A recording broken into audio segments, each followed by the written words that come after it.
Hello guys, in this video I am going to show you how to check out courses on the Complete Anatomy application. But first I just want to mention, don't forget to subscribe to my channel because at 10,000 subscribers I am going to show you my whole YouTube revenue statistics and growth strategy, how to make money online. So let's jump into it. First of all, open the application on your phone. After that you should go to your home page and click on the courses button in the middle of the screen. You will be directed to your library, to the courses section, and if you want to, you can sort them by their name from A to Z, from Z to A, the most recent ones or highest rated ones, and you can also apply filters by setting the group.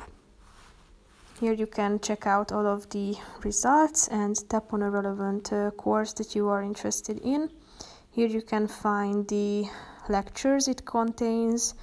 If you want to just tap on the relevant one, click on play to prepare the lecture. And here you can find it. So basically, that's it for this video, guys. See you in the next one. Bye bye.